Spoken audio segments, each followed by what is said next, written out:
Hello friends, welcome back to Judy's Cooking Diary. இன்னைக்கு நம்ம சேனல்ல ரொம்ப ஈஸியான கிறிஸ்பியான மெது வடை எப்படி செய்யறதுன்னு பார்க்க போறோம். வீடியோக்குள்ள போறதுக்கு முன்னாடி கீழ இருக்கிற red colour subscribe button press பண்ணிட்டு பக்கத்துல இருக்கிற பெல் ஐகான் பிரஸ் பண்ணிக்கோங்க. நல்ல கிறிஸ்பியான ஃப்ளஃபியான மெது வடை எப்படி செய்யறதுன்னு பார்க்க போறோம். வீடியோவை ஸ்கிப் பண்ணாம பாருங்க, ஏன்னா வீடியோ ஃபுல்லா நான் நிறைய டிப்ஸ் அண்ட் ட்ரிக்ஸ் சொல்லியிருக்கேன். ஸோ வாங்க வீடியோக்குள்ள போகலாம். வடைக்கு ஃபர்ஸ்ட் நம்ம மாவு அரைச்சிடலாம். 2 கப் அளவுக்கு தோல் நீக்கின உளுந்த கழுவிட்டு 2 hours ஊற வச்சு எடுத்திருக்கேன்.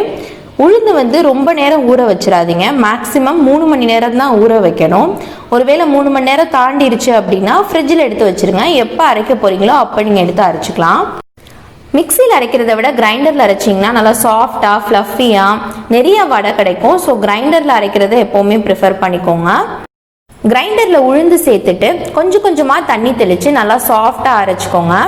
1 கப் உளுந்துக்கு கிட்டத்தட்ட 1/4 கப்லேருந்து 1/2 கப் வரைக்கும் தான் தண்ணி தேவைப்படும். கொஞ்சம் கொஞ்சமாக தெளித்து ஒரு 10 to 12 மினிட்ஸ்க்குள்ளே நல்லா சாஃப்டாக கெட்டியான உளுந்து மாவு நமக்கு ரெடி ஆகிடும். 2 பெரிய வெங்காயத்தை பொடியாக கட் பண்ணி சேர்த்துக்கோங்க. காரத்துக்கு ஏற்ற அளவு பச்சை மிளகாய் சேர்த்துட்டு நல்லா மிக்ஸ் பண்ணிக்கலாம். இந்த ஸ்டேஜில் தான் உப்பு சேர்க்கணும். மாவு அரைக்கிறப்ப உப்பு சேர்த்துடக்கூடாது, இது ரொம்ப முக்கியமான டிப்பு. ஏன்னா உப்பு சேர்த்திங்கன்னா மாவில் லைட்டாக தண்ணி விட்டு வரும். ஸோ எப்போ வடை தட்ட போகிறீங்களோ அந்த ஸ்டேஜில் தான் உப்பு சேர்க்கணும். மாவு அரைக்கிறப்ப உப்பு சேர்க்கவே கூடாது. ஸோ இப்போ சேர்த்துட்டு நல்லா மிக்ஸ் பண்ணி விட்டுக்கோங்க.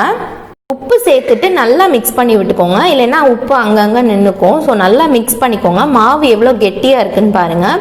ஏன்னா நம்ம தண்ணி தொட்டு வடை தட்டி போடுறதுக்கு உங்களுக்கு கரெக்டான கன்சிஸ்டன்சிக்கு வந்துடும். ஸோ எவ்வளோக்கு எவ்வளவு மாவு கெட்டியாக இருக்கோ அந்த அளவுக்கு உங்களுக்கு வடை நல்லா கிறிஸ்பியாக கிடைக்கும். ஒருவேளை உங்களுக்கு மாவு தண்ணி ஆயிடுச்சுன்னு ஃபீல் பண்ணிங்கன்னா 1 ஸ்பூன் அளவுக்கு மட்டும் அரிசி மாவு சேர்த்துக்கோங்க. இதில் அரிசி மாவு சேர்க்காமலே நல்லா கிறிஸ்பியாக கிடைக்கும்.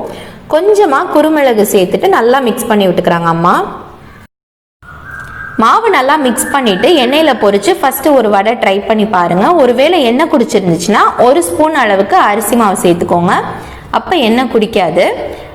கடாயில் தாராளமாகவே எண்ணெய் விட்டுக்கோங்க, இல்லைன்னா வடை ஒன்றோட ஒன்று ஒட்டிக்கும். நல்லா ஹை ஃப்ளேமில் வச்சுட்டு இப்போ நம்ம வடை தட்டிடலாம்.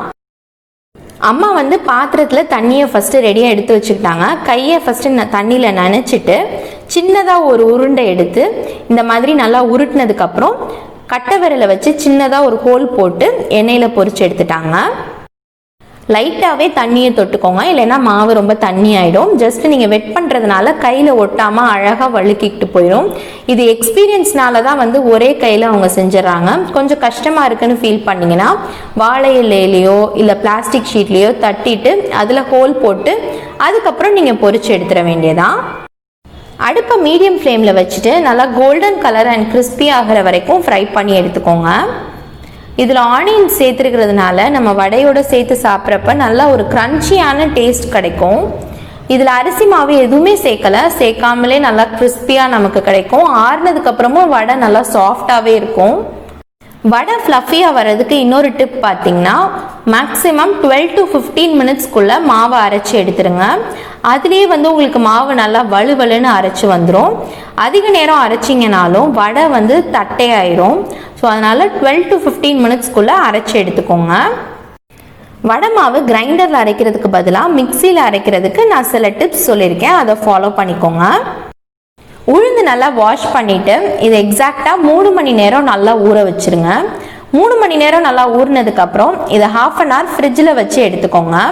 ஃப்ரிட்ஜில் வச்சு நம்ம எடுத்து அரைக்கிறதுனால அந்த வடையோட ஷேப் அப்படியே ரீட்டைன் ஆகும், நல்லா ஃப்ளஃபியாகவும் வரும். அதுக்காக தான் 1/2 மணி நேரம் ஃப்ரிட்ஜில் இருந்து எடுத்ததுக்கப்புறம் இதை மிக்சியில் சேர்த்துட்டு நல்லா ஐஸ் வாட்டர் வச்சு நல்லா தெளித்து அரைச்சி எடுத்துக்கோங்க. கிரைண்டரில் எப்படி நம்ம தண்ணியை தெளித்து அரைக்கிறோமோ அதே மாதிரி மிக்சியில் ஐஸ் வாட்டர் யூஸ் பண்ணி நல்லா தெளித்து நல்லா சாஃப்டாக அரைச்சி எடுத்துக்கோங்க.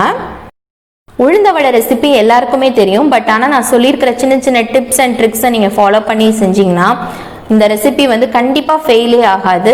நீங்களும் உங்கள் வீட்டில் ரொம்ப குயிக்காக ஈஸியாக வீட்டில் இருக்கிற இன்க்ரீடியன்ஸ் வச்சே செஞ்சு முடிச்சிடலாம். கண்டிப்பாக செஞ்சு பாருங்கள்.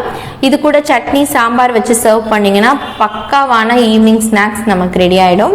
கண்டிப்பாக ட்ரை பண்ணி பாருங்கள். பார்த்துட்டு எப்படி இருந்துச்சுன்னு எனக்கு கமெண்ட்டில் ஃபீட்பேக் சொல்லுங்கள். இந்த வீடியோ உங்களுக்கு பிடிச்சிருந்துச்சுன்னா லைக், ஷேர் அண்ட் சப்ஸ்கிரைப்.